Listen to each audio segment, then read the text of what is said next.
Hello and welcome. You're watching A News. I'm James Ezimoha. Let's see your headlines. The U.S. charges former Cuban President Raul Castro with murder and conspiracy. Israeli security minister stirs diplomatic outrage over flotilla activists' abuse video. And the WHO weighs Ebola vaccine options as DRC cases rise.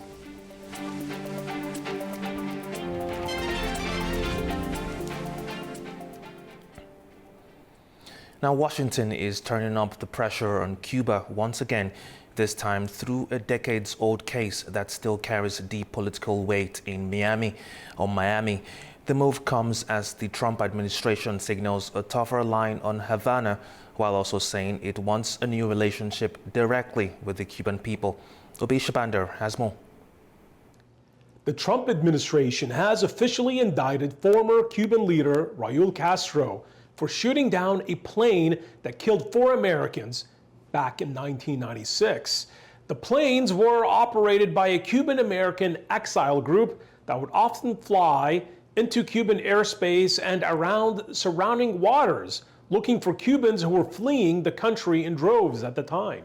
The U.S. Justice Department charged the 94-year-old former president of Cuba with murder and a conspiracy to kill American citizens. The announcement was made in a federal district court in Miami to huge fanfare from the Cuban-American community. President Trump told reporters on Wednesday that, quote, "We are freeing up Cuba." Secretary of State Marco Rubio, who is of Cuban heritage, released a video in Spanish on Wednesday in a message that was directed to the Cuban people. Rubio blamed the Cuban people's hardships on their communist leadership. It was the first time that Rubio has directly addressed the Cuban population at a time when the Trump administration continues to pile on pressure on Cuban authorities as the country suffers through severe shortages of electricity, fuel, and food. Rubio said that President Trump is ready to establish a new relationship between the United States and Cuba, but that it must be a relationship directly with the Cuban people and not with the Cuban military or its affiliated business conglomerates. I'm Ubi Shabander, A News, Washington. Now, the Trump administration's latest move against former Cuban leader Raul Castro is drawing different reactions on either side of the Florida Straits. While many in Havana see the indictment as political pressure from Washington, some in Miami's Cuban exile community are calling it a long-awaited moment of accountability. Cubans have reacted with sharply divided opinions after the United States moved to indict former Cuban President Raul Castro on murder charges, in what Washington says is part of a broader pressure campaign against Cuba's communist leadership. In Havana, local residents dismissed the indictment as politically motivated. Now they're trying to bring them to justice for an act that was self-defense and took place in a specific context, basically in Cuban territorial waters. And it's a right to self-defense that any nation has. And I believe that fundamentally, what this is specifically seeking to do is to escalate the conflict a bit further at a difficult time for both nations. Others echoed similar skepticism, saying the move was an attempt to revive old disputes. Every day they come up with a new excuse, a new argument, a new supposed reason to condemn Cuba, to attack Cuba, and to stir up trouble over something that happened a very long time ago. And now, after so many years, to bring that up again is truly ridiculous. To me, it's ridiculous. It makes no sense. But among some Cuban migrants in Miami, the decision has been welcomed as a long-awaited step toward change on the island. This is the best opportunity. If we don't take advantage with our President Trump, Cuba will never be free again. This is the best opportunity. If we don't take advantage with our President Trump, Cuba will never be free again. Others, reflecting on their experiences in Cuba, described the government as responsible for decades of decline. I was born and I grew up in Cuba, and I saw a very prosperous country, a very happy people, and it has been destroyed by the Castros. The Castros have to go. This band of people have to go out of the country, because so Cuba would have the chance to live again and survive and grow again like it was. The developments come amid rising tensions this year between the administration of President Donald Trump and Cuba's government, as diplomatic friction in the region continues to intensify. Now, drone incidents linked to the war in Ukraine are increasingly posing a security challenge for countries along NATO's eastern border, with Baltic states facing repeated airspace alerts and interceptions. The war between Russia and Ukraine is increasingly spilling into NATO airspace, with military drones crossing into countries across the Baltic region. Latvia, Lithuania, Finland and Estonia have all reported drone-related incidents in recent months. In Estonia, a Romanian NATO fighter jet shot down a drone after it crossed into Estonian airspace from Russia on Tuesday. Baltic officials say Russian electronic interference is likely diverting some Ukrainian drones from their intended targets inside Russia. NATO says the alliance responded with a calm, decisive and proportionate reaction. Ukrainian drones are there not because Ukraine wants to work with drones. They are there because of the full-scale Russian attack against Ukraine having to defend itself. NATO is always prepared for every eventuality. And what happened over the last couple of days again is what we trained him prepared for. And this is a calm, decisive and proportionate response to any threat. Defence Minister of Poland also warned that the incidents could be exploited by Moscow to fuel propaganda and deepen what officials describe as a hybrid conflict around NATO borders. A drone was shot down on Estonian territory. The drone was launched by Ukraine. Ukraine certainly needs to, and the military and NATO are also talking about this, to receive targets much more precisely so as not to threaten the security of NATO countries. This could be used for Russian provocations and could be used by the Russian Federation for propaganda, as well as to escalate the conflict and exacerbate the hybrid war.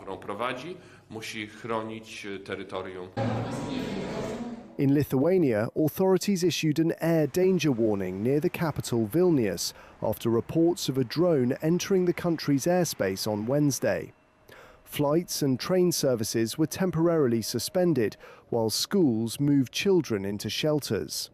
Latvian officials say the incidents are being accompanied by Russian disinformation campaigns, falsely accusing Baltic countries of helping Ukraine launch attacks against Russia. At the United Nations, Russia accused Ukraine of preparing attacks from Baltic territory. According to the information we received in Russia, Kyiv has no plans to limit itself to the use of the air corridors provided by the Baltic countries. Drones are also planned for launch from these countries' territories. Zelensky convinced Latvia to agree to the operation, stressing that identifying the exact launch site will be impossible. Drone forces have already been sent to Latvia. Moscow provided no evidence for the claims. Latvia and Ukraine rejected the accusations, calling them false and politically motivated. Officials across the Baltic region say the incidents have become more frequent as Ukraine expands long-range strikes on Russian ports and energy facilities near the Baltic Sea. Now, US President Donald Trump says America could decide within days whether to take further action against Iran. This comes as negotiations over Tehran's nuclear program appear to be reaching a critical stage. President Donald Trump says Washington is prepared to move quickly if Iran fails to deliver what he called the right answers in ongoing negotiations over its nuclear program.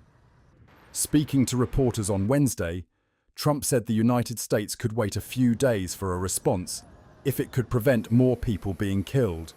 But warned action could also come very quickly. He also rejected reports that Washington had offered Iran oil sanctions relief, saying no relief would come before an agreement is signed. Very right on the borderline, believe me. If we don't get the right answers, it goes very quickly. We're all ready to go. We have to get the right answers. It would have to be a complete 100% good answers. And if we do, we save a lot of time, energy, and lives, most importantly. During a commencement address at the US Coast Guard Academy, Trump repeated that Iran would not be allowed to obtain a nuclear weapon. Trump claimed Iran's Navy and Air Force were largely gone and questioned whether Tehran would sign a deal or face further military action. You saw that right now in Iran. Everything's gone. Their Navy's gone. Their Air Force is gone. Just about everything. The only question is, do we go and finish it up, or are they going to be signing a document? Let's see what happens. But we're a hot country. We're the hottest country anywhere in the world, with the strongest, most powerful military anywhere in the world, and there's nobody close. Meanwhile, in Tehran, Iranian Foreign Minister Abbas Araghchi said diplomacy and military preparedness remain aligned, adding Iran would negotiate when necessary, but would also be ready to defend its interests with strength. Should it become necessary, should the interests of the state dictate that we prepare ourselves in the field of diplomacy, of discussion, of negotiation, then we will prepare ourselves, but with strength, the same strength with which the armed forces prepare themselves in defense of the country. At the same time, an Israeli analyst warned Iran is tightening its grip on the Strait of Hormuz, saying tanker traffic through the key oil choke point is increasingly subject to Iranian oversight and could heighten the risk of wider escalation.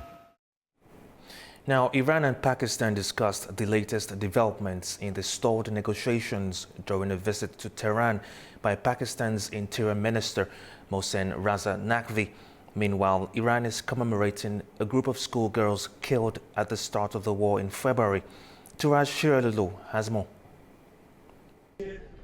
I am reporting from the ruins of Minab Elementary School in Iran's Hormuzgan province, facing Oman, the United Arab Emirates, and the Strait of Hormuz. There is a program on Thursday to commemorate 168 schoolgirls killed on the first day of the Israel-US war with Iran on 28th of February. Meantime, in capital Tehran, Foreign Minister Abbas Araghchi met with Pakistani Interior Minister Mohsen Reza Naqvi, whose country is mediating a peace agreement between Iran and the US.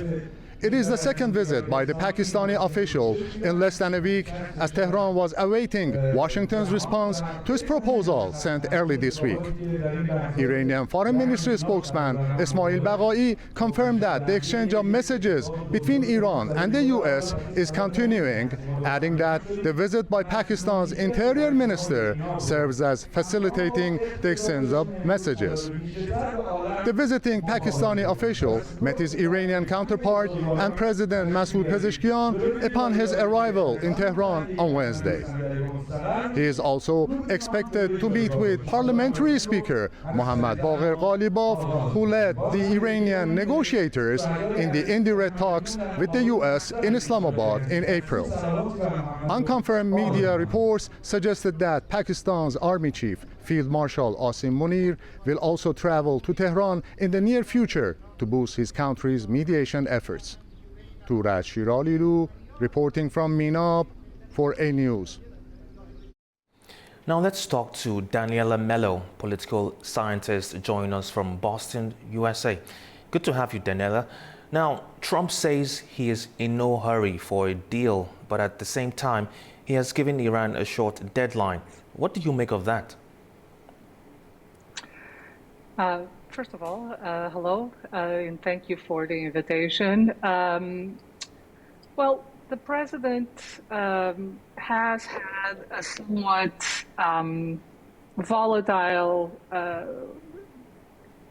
way of dealing with the situation, at least rhetorically. We have had many reversals in what the president has said. We have had many extended deadlines. However, it seems clear to me that the president is seeking to negotiate. First and foremost, the negotiated exit for this conflict would be the preference of the administration in the United States. And we can see that clearly in the fact that the United States, in spite of many pressures, some internal, some external, for instance, from its ally Israel, to attack Iran once again, the president seems to be holding back on that and trying to give the diplomatic route a path, room to breathe, room for it to function.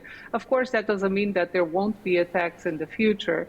But as of now, I would say that President Trump is sending very clear signals that negotiations can still be feasible and that an agreement would be preferable to the use of weapons. And that's in part also because domestically the president is very heavily pressured to not just to exit and end the conflict, but also to be able to negotiate and not cause any more casualties, be it in Iran or American casualties. Mm-hmm. Now, Trump says Netanyahu will do whatever he wants. In practical terms, how much influence does Israel have over U.S. military decisions right now?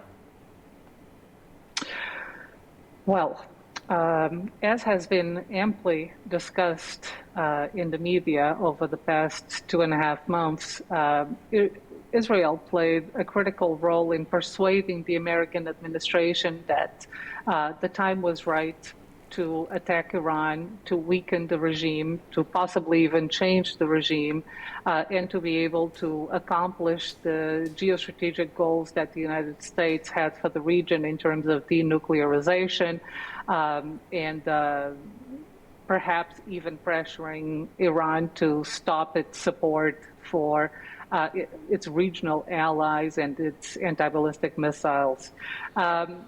However, over the course of the conflict, the administration has very clearly learned that the picture that was painted by the Israelis early on was too rosy, and that, in fact, the regime didn't capitulate. The regime, in fact, responded by leveraging its control of the Strait of Hormuz, by attacking its neighbors, by destabilizing the global economy.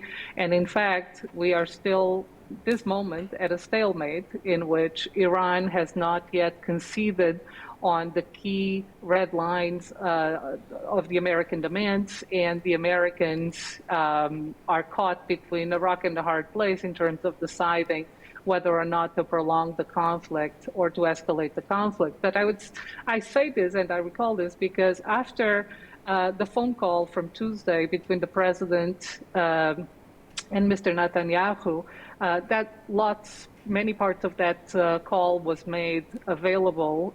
So we know the content, we know it was a long discussion, and we also know that Mr. Netanyahu was pressuring the president to escalate in Iran, and that the president has rejected that call and instead extended, supposedly by days, perhaps longer, the space for Iran to continue to dialogue and negotiate with the United States through the mediators.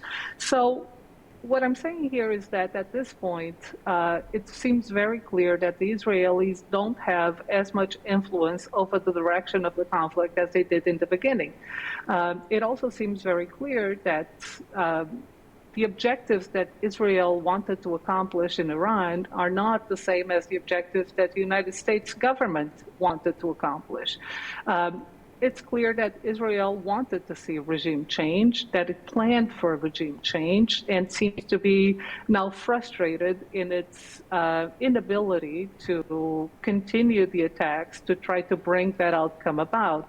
At the same time, another clue that we have is that in an interview that Mr. Netanyahu gave days ago to the network CBS, he made it clear that the Israeli government needed to find ways to not not be as dependent on the help of on the financial help of the United States.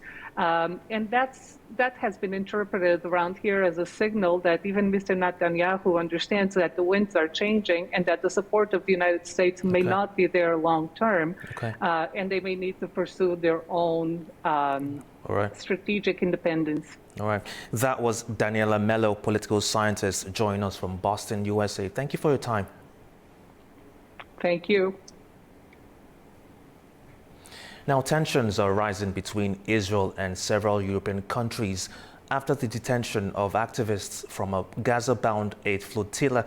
The images released from Israel's security minister has sparked diplomatic outrage and criticism around the world.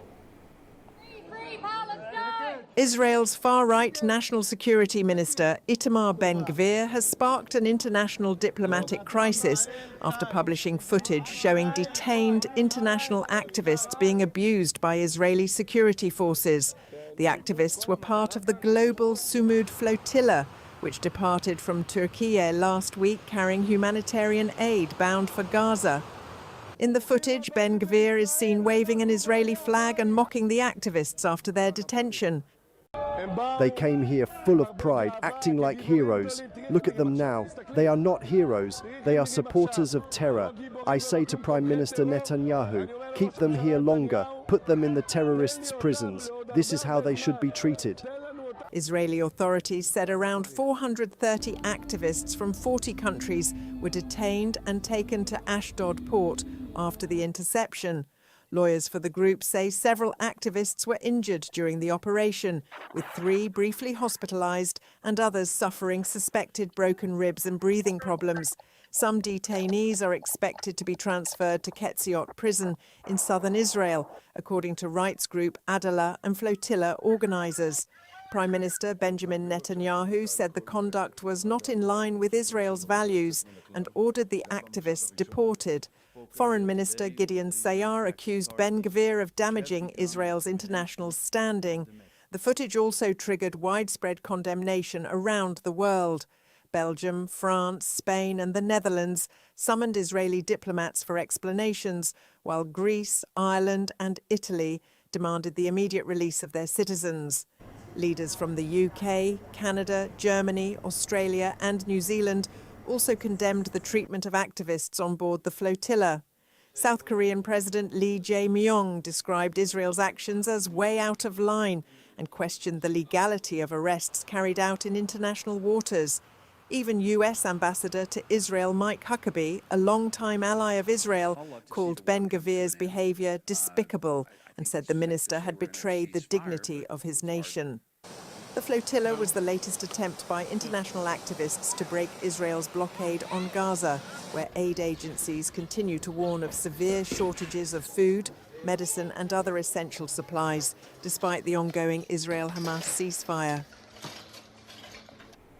Now, WHO experts say 2 potential Ebola vaccines are being considered for deployment in eastern DRC, but they warn it could take 3 to 9 months to develop as cases continue to rise. Officials say the Bundibugyo strain has caused 139 suspected deaths and about 600 suspected cases, with 51 confirmed in the DRC and 2 in Uganda. The WHO says it likely began months ago after a critical detection gap that slowed confirmation and contact tracing. No approved vaccines or treatments exist for this strain. Now, after the break, we'll take a closer look at the key stories shaping the region. Stay with us. Welcome back to A News. Now, Kazakhstan and Kenya are looking to deepen economic ties, with Astana proposing a new trade route linking the Middle Corridor to East Africa. During a state visit to Kazakhstan, Kenyan President William Ruto and President Kassym-Jomart Tokayev discussed transport, trade and investment, signing 10 cooperation agreements. Our correspondent Farza Kalamaziner has more.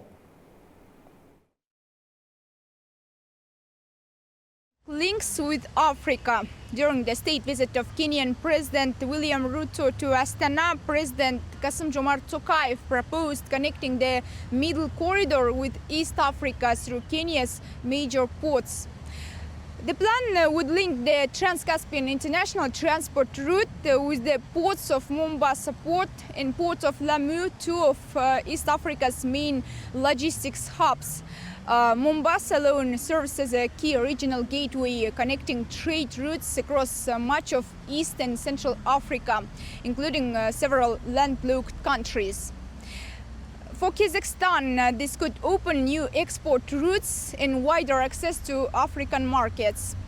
For Kenya, it strengthens its role as a gateway to the East African community, a regional market of around 300 million people. Kazakhstan already handles about 85% of overland cargo moving between China and Europe. Now Astana wants to connect that transit network with Africa's maritime routes while also relying on the broader infrastructure potential of China's Belt and Road Initiative. Trade was high on the agenda. Bilateral trade to Nova exceeded $52 million last year and continues to grow steadily. Kazakhstan is seeking to increase grain exports, while Kenya wants to expand the shipments of tea, coffee and flowers. Officials also discussed the idea of a trade hub in Astana for Kenyan goods. Cargo air routes and the long-term possibility of direct flights between Astana and Nairobi were also discussed as a way to support business and trade. The visit ended with the signing of 10 cooperation agreements as both sides seek to deepen economic ties between Central Asia and Africa. Farisa Kalimurzina, Almaty, A News. Now, Georgian Parliament Speaker Shavla Papashvili has criticized the British government after the UK eased sanctions on Russia. He said Britain had previously pressured Georgia to stop importing Russian oil products. Our correspondent Nini Nikolashvili reports from Tbilisi. Britain has eased sanctions on Russian oil products this week, citing energy security concerns. But the timing has sparked a sharp political reaction in Georgia. Parliament Speaker Shavla Papashvili says that the British ambassador to Georgia personally lobbied Georgian officials, including members of parliament, to stop importing Russian oil products and to pressure private businesses to follow suit. When Georgian officials raised concerns about rising fuel costs for ordinary citizens, Papashvili claims that the ambassador responded that British citizens were facing the same burden and that Georgia should accept it too. The British side has not publicly responded to those claims. What brought the issue to a head was the UK's announcement on May 20th that it would allow diesel and jet fuel refined from Russian crude in third countries, as well as Russian seaborne liquefied natural gas to enter the country. Prime Minister Keir Starmer defended the move, saying that it was intended to protect British consumers from soaring energy prices driven by the conflict in the Middle East. Britain is not alone. The United States has extended a similar sanctions waiver on Russian seaborne oil, also citing supply disruptions linked to tensions with Iran and the closure of the Strait of Hormuz. Still, critics in both Britain and Ukraine have accused London of backtracking on commitments to cut off Russian oil revenues that help fund the war. Georgia has maintained economic ties with Russia throughout the conflict, a position long criticized by its Western partners. Papashvili's remarks will be seen by some as a legitimate challenge to Western double standards and by others as an attempt to deflect attention from Georgia's own trade relationship with Moscow. Nini Nikolashvili, Tbilisi, A News. Now, US President Donald Trump said he had a very good phone call with Turkish President Recep Tayyip Erdogan. Speaking to reporters at Andrews Air Force Base, Trump praised Erdogan as a strong leader and an important ally. Here's what he had to say. Yeah, I had a very good call with President Erdogan, and pretty standard. We have a very good relationship. Isn't it nice to have relationships with some very tough people? He's a tough guy, and but I have a relationship with him that nobody else does. He's actually done a good job. He's been, you know, I think very much of an ally. Some people would doubt that, but I think he's been a great ally, and his people respect him. His people respect him a lot. All right, after a short break, we head to the venue of the 13th World Urban Forum, one of the largest international platforms dedicated to sustainable cities and urban development, taking place in Baku, Azerbaijan, with our own Andy Miach.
Hello from the A News studio here at the World Urban Forum venue in Baku. It's day 5 of talks, panels, roundtables and various events dedicated to the global housing situation, urban development and everything that goes with it.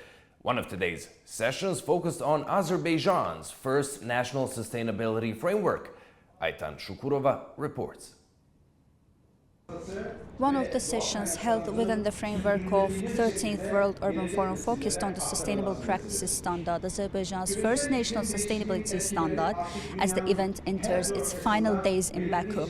According to the information presented during the session, the Sustainable Practices Standard is being developed by the Ecosphere Social Ecological Center and is considered the country's first national sustainability standard. Its main objective is to bridge the gap between global sustainability goals and local implementation mechanisms. According to the presentation, the standard will assess how sustainability principles are integrated into day-to-day operations. This includes indicators such as energy use, efficient resource management, waste reduction, operational optimization, and the use of local resources. For us, this is more than a technical framework. It is an attempt to create a new culture of environmental and social responsibility, adapt to our own regional reality. Because sustainability cannot exist only in global reports, international declarations, or conference discussions. It must become visible in everyday discussions in hotels, museums, schools, tourism destinations, public institutions, and urban spaces. Every country has its own environmental challenges, social dynamics, traditions and development pathways. And this is why local sustainability systems matter. They help translate global principles into practical action that people can truly implement. Addressing the session via video message, representative of President of Azerbaijan on climate issues, Mukhtar Babayev, linked the initiative to Azerbaijan's broader sustainability and climate agenda. Babayev noted that the successful hosting of COP29 in Baku further reinforced Azerbaijan's commitment to practical climate action and international cooperation. According to him, discussions during COP29 increasingly focused not only on climate climate targets, but also on implementation, resilience, climate finance, and the integration of sustainability into development policy. He also praised the work of the Ecosphere Social Ecological Center and its patterns involved in developing the SPS framework, emphasizing the importance of combining international experience with national realities in order to create standards that are both ambitious and practical. The broader context of the discussion was also reflected in global urbanization trends. According to United Nations data cited during the session, around 56% of the world's population currently lives in urban areas, with that figure expected to rise to 68% by 2050. Cities already account for more than 75% of global energy consumption and over 70% of carbon emissions. Ayten Şükürova, İlkin Mehdiyev, A-News. A-News's original World Urban documentary series screened at WUF today, specifically episodes on Azerbaijan's regions of Sheki and Nakhchivan. Here's what that looked like. At the 13th session of the World Urban Forum in Baku, A-News presented its original World Urban documentary, offering participants a cinematic look at Azerbaijan's urban heritage and development. Screenings took place in the Urban Cinema Room, where episode dedicated to the region of Sheki was showcased. The film was the only production from Azerbaijan selected by UN Habitat for presentation in the Urban Cinema program. Produced by A-News, the Shaki documentary presents the city as a living heritage where traditional craftsmanship, architecture and modern development coexist. The film highlights the city's 2,500-year Silk Road history, its reconstruction after the 1772 flood, and its UNESCO-listed historic center. It also features landmarks such as the Shaki Khan's Palace, the Shaki Fortress, the Khan Mosque, and the Kish Temple, alongside its historic caravanserais. Alongside heritage, the film also outlines future development plans, including $66 million in investments and a new design faculty aimed at sustainable urban growth. In Azerbaijan, this is completely different. In Azerbaijan, it is to serve its people. It is to create wealth. It is to create a better life to everyone, not just a particular group. And that is why you find, so much this. When you listen to your people and you put your people's needs first, you see what's going on, and the entire country is getting modernized and is preparing for this future, which is already the present, as we know very well. We work with AI intimately, and we've been doing this for the past year. So all this is just incredibly revealing about the Azerbaijani mentality, not just because we throw around the word culture very freely. A documentary about Nakhchivan was also screened at the Azerbaijan Pavilion. The film, part of the A-News original series, explores Nakhchivan's medieval architecture and its influence on modern urban development. Filmmaker Fred Nakacha noted that studying regional urban patterns is key to understanding global urbanization trends. Disrupted rail, energy, and supply. Existential threats to small island states were the focus of another event here at WUF. With sea levels rising, officials and experts are urging the international community to redesign global aid and urban planning frameworks. The traditional way of funding, the traditional way of dealing with climate change, city planning, housing, these things doesn't work for small countries like us. There needs to be radical thinking, radical shift from the traditional ways of financing, planning, all these things. So we are here to trying to convince our partners, international community, to look at us differently and help us with the finance that is required to us adapt the climate change, because the climate change is not caused by us. We contribute a fraction of what is happening. So the big emitters cause this problem, but we are in the face of the consequences of it. What we should take actions is that we really need to mobilize more financing, including the private sector, to support the housing sector. I see the island, they call it small island development states, SEEDS countries. They have a lot of challenges, such as huge climate change issues, including the sea level rising, including the coastal erosion, and including the the very small market, because they are all, most of them are small island countries, and everything's expensive there. The construction cost is high, O&M, operation and maintenance cost is high, more sustainable way. So the tourism would be one good way to grow their economics, but also to really help people to maintain the balance with the nature and then to protect the biodiversity. Thank you so much. Yeah. Well, several events here today, several events here at the World Urban Forum today center on the global housing crisis. Experts and country representatives talked on how wars, disasters, and displacement are changing housing needs and how to make recovery processes inclusive and people-centered. Sabina Abubakir has more. It is about rebuilding lives, of reconstruction. It's designed to be interactive. Today at the World Urban Forum in Baku, two back-to-back discussions focused on one issue that affects millions across the world: housing. The first dialogue looked at housing in times of crisis, not just after wars, but also after climate disasters and displacement. Speakers from Azerbaijan, Iraq, Palestine, Syria, Ukraine and major international organizations shared one message: recovery is not only about rebuilding walls, it's about rebuilding lives. Azerbaijan's presidential representative Emin Huseynov joined former Iraqi President Barham Salih, UN Habitat Executive Director Anna Claudia Rosbach and other global experts. Representatives from Ukraine and Palestine brought attention to the challenges of rebuilding communities affected by war and displacement. They discussed land rights, financing and community-led reconstruction. But there are, looking ahead, 60% of the people in IDP camps. To make the voices of those impacted. In our regions alone, so far we have about 13,700 people already resettled. Among them 7,000 in Agdam and 3,000 each in Fizuli and Khojavand.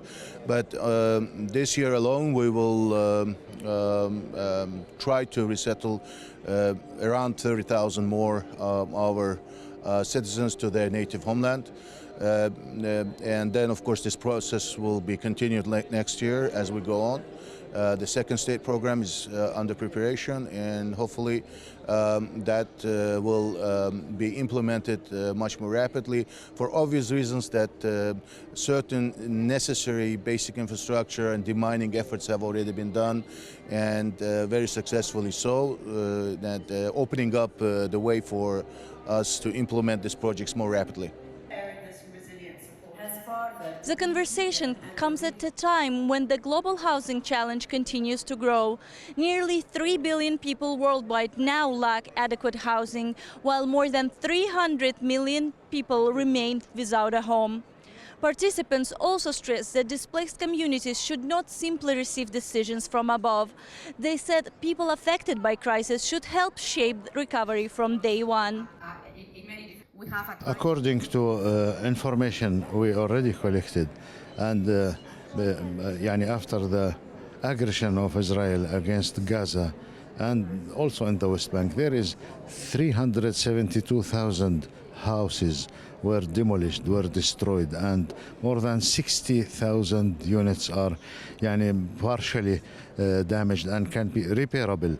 This will need, of course, a huge effort from not only Palestinians, because our resources are very few.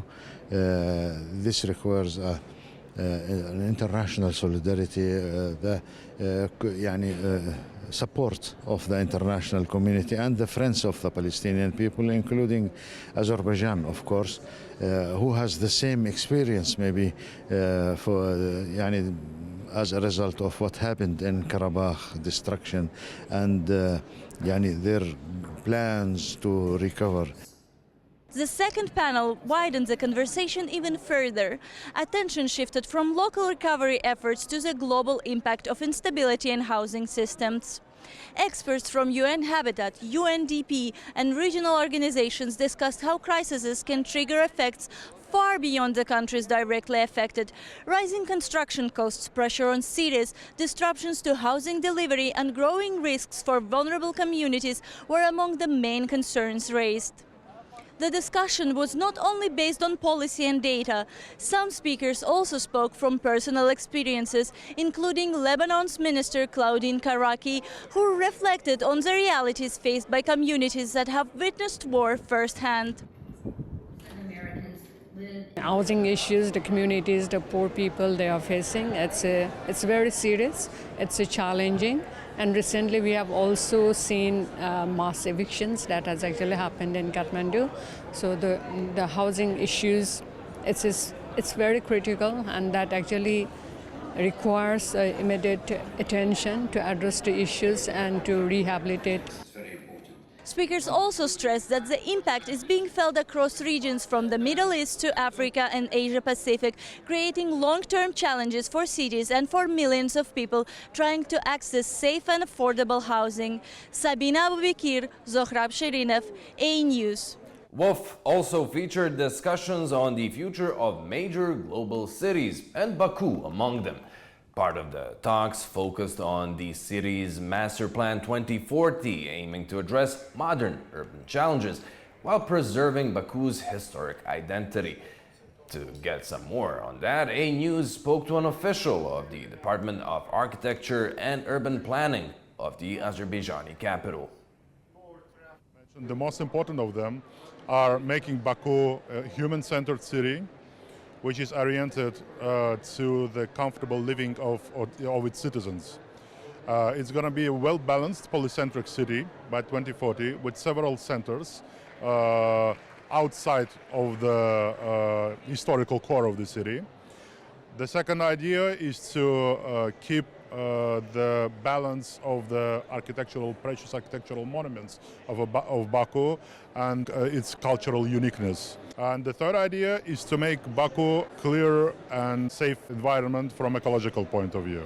We're expecting to increase per capita figures of the green areas 3 times by 2040. We're always open to learn from other countries, but the most important thing here, which we are very happy about, is that a lot of countries are also learning from us, from Azerbaijan, because we have not only in Baku, but also on the liberated territories in Karabakh and Eastern Zangezur, the cities and villages built from scratch. And this is a unique opportunity for the world and for us to show to show the world. Access to safe drinking water and sanitation in cities became one of the key topics here at the World Urban Forum. Participants of expert discussions spoke of the need to integrate water and hygiene services with housing policies and land rights. For more on that, we turn to Narchik Jahangirli, who filed this report. As cities grow faster and climate pressures intensify, the global water crisis is becoming impossible to ignore. At WF13, UN agencies and urban experts gather to confront a stark reality. Millions of people in urban areas still live without safe water and sanitation. The session focused on how housing, land rights and wash services must work together to build inclusive and resilient cities ahead of the 2026 UN Water Conference in Abu Dhabi. Speakers highlighted that poor urban communities are the most affected. Many families living in informal settlements face unsafe water, poor sanitation, insecure housing and increasing climate risks. Participants stressed that access to water and sanitation is a basic human right and a key part of living conditions. The discussion called for practical solutions that improve services without forcing people from their homes. Delegates emphasized the need to include WASH in slum upgrading, urban planning and land governance policies. One of the key outcomes of the session was the presentation of a roadmap linking WF13 to the 2026 UN Water Conference. The roadmap aims to help cities develop climate-resilient wash systems and secure sustainable financing for urban services. Water scarcity, even though we've got a lot of rain, but it's not relevant because it creates flooding and the rain just moves away. So I think it is important to build more reservoirs that can contain enough water for our communities. The World Urban Forum in Baku can help us reflect on the need for city residents to have access to water in their homes. Water is a human right. Water is a shared resource belonging to all humanity and to all residents. Local governments must respond to this need through effective policies that address access to water, particularly for vulnerable groups, informal settlements and areas without legal property rights. Even so, cities and governments have an obligation to guarantee this right. We are bringing the voice of local governments to Abu Dhabi and to this year's conference in order to support and strengthen the role of governments in fulfilling this fundamental human right that people rightfully demand. As governments, we carry the responsibility of providing these services to the population every day, and we face these challenges more directly than any other level of administration. That is why the voice of local governments is especially important at the Water Conference and in Abu Dhabi. The aim is for all levels of government, together with urban communities and residents, to work collectively to solve this major problem, which could otherwise become a source of future global conflict. Development banks, utilities and local experts shared successful examples from cities and called for stronger partnerships and greater political support. The session ended with a clear message. Achieving SDG 6 and building resilient cities will require coordinated action, inclusive planning and investment in the communities most in need. I'm Narçiçek Cahangirli here with Natik Mehmedov, A News. Well, as the 5th day of the 13th World Urban Forum is wrapping up, join me now in the studio at the venue is A News' Deputy Editor-in-Chief and my dear colleague Orhan Amashraf. Orhan, welcome. Great to have you back here at our special studio for our special broadcast from here at the World Urban Forum. There has been a lot of talks today and the past 4 days, very different topics. We have climate resilience, we have post-conflict reconstruction, there's even some gender talks and so on. With so many different things broached here, how palpable can the results of such a gathering be? Well, it has been the question from the very beginning. Are we here to talk about a wide range of issues? Are we here actually to produce tangible outcome? I think we need to talk in the first place. To be able to talk, you need to engage with each other. You need to formulate a joint action plan. But this particular WOOF 13, as any other WOOF, it's not about actually producing NCQG-style COP decision. Although WOOF, World Urban Forum, has been widely and rightly and aptly described as COP of urban development in terms of its structure and imminent concomitants and the likelihood of what will happen later, differs from COP, of course. We know that there's a World Urban Agenda from 2013 to 2036. This is a midpoint, and the outcomes emanating from these discussions here cumulatively will be added to the UN General Secretary report, and that report will be of massive consequence. Regarding today's event, yes, indeed, we have been witnessing a number of panel discussions, ministerial debates, stakeholders coming together. I would loosely define the discussions happening here as climate conscious, water sensitive, gender informed, nature based discussions regarding different aspects of urban development. A couple of things specific to note as far as today's discussion is concerned. We are slowly moving, of course, towards the end of this WOOF 13 from a discussion of dealing with the housing crisis at a minimum level to a discussion surrounding a sort of breathable cities, and hence the name of the communique adopted here, Baku Call to Action regarding breathable cities communique. Basically, the cities that we're talking about, bearing in mind that by 2050, the current urban settlements, which are, according to UN standards, are classified as cities, will need to absorb additional 2 billion population. So basically, with the population rising, and rising inevitably, there's no let-up there, basically, in particular with global south countries are concerned, and with natural and unavoidable climatic events leading to the exacerbation of homelessness problem, we need to address the inhabitability of the city, and that has been the key discussion point today. And approaches seem to be evolving. There are different steps and concepts planned to tackle this housing crisis we have. Azerbaijan, the host, presented its own first national sustainable planning framework. How has Azerbaijan implemented what we are talking about today, ranging from the post-conflict recovery and development and modernization? And how has Baku presented and shared its experiences with all the thousands of participants here today? Azerbaijan today presented its sustainable development framework, where the transition from general aspirational talk into result-oriented conversation has been the key centerpiece. Plus, Azerbaijan today presented the master plan of Baku, which seems to be based, and is based, of course, naturally, on the polycentric understanding of how city should evolve. Because Baku, naturally, from the very inception of the evolution of the capital city of Azerbaijan, was largely based in those parts which are classified as the environs of old city and its vicinity. Now we're going to have Baku with a couple of centers. So White City, where our TV station is based, is going to be one new center. So around that White City, there'll be new infrastructure. The Ganjlik part is, of course, new center.